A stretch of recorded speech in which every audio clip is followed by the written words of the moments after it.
Bonsoir à tous et bienvenue dans ce point de l'actualité. Le président de la République, Alassane Ouattara, a échangé ce mardi avec le président de la FIFA, Gianni Infantino, et le président de la CAF, Patrice Motsepe.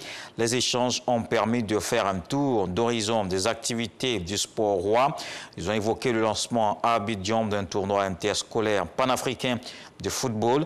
Les présidents de la FIFA et de la CAF ont lancé un message de soutien, d'espoir et d'unité à l'endroit des acteurs du football ivoirien. Et après cette rencontre avec les patrons du football à l'échelle continentale et mondiale, le président de la République a reçu le président de la commission de l'UMOA. Abdallah Bouraïma doit passer le témoin à son successeur le 10 mai prochain. Il a profité de l'occasion pour présenter au chef de l'État le bilan des activités sur la période 2017-2021. Viviane Aïmé.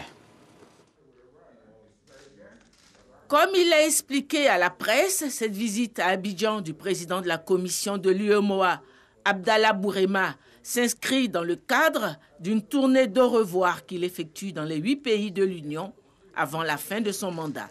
Reçu ce mardi 4 mai au palais présidentiel par le chef de l'État ivoirien, Abdallah Bouraïma a exprimé sa reconnaissance au président Alassane Ouattara pour la riche expérience acquise à ses côtés durant ces 2 mandats consécutifs de président d'exercice de l'UEMOA.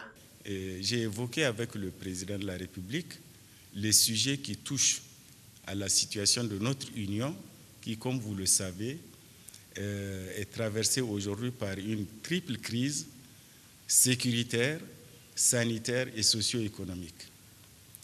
Le président Ouattara, au cours de son mandat à la tête de la conférence des chefs d'État et de gouvernement, il a vraiment centré toutes les préoccupations de notre Union autour des questions et thèmes qui peuvent générer des réponses communautaires solides aux défis que je viens de noter. Les résultats du comité de haut niveau sur le financement des économies, l'agenda de la réforme du franc CFA qu'il a piloté avec succès, du franc CFA pour permettre à nos États de rentrer dans la monnaie unique en très bonnes conditions. Le financement de la sécurité, de la lutte contre le terrorisme, que ce soit au niveau du G5 Sahel ou bien au niveau du plan de financement contre le terrorisme qui a été décidé par la conférence des chefs d'État et de gouvernement de la CEDEAO. Bref, sur toutes ces questions qui touchent à l'intégration et aux défis majeurs, les mesures qui ont été prises pour lutter contre la pandémie et les mesures de sortie de crise économique. Sur toutes ces questions, le président Ouattara a marqué son passage à la tête de la conférence des chefs d'État et de gouvernement de l'Union.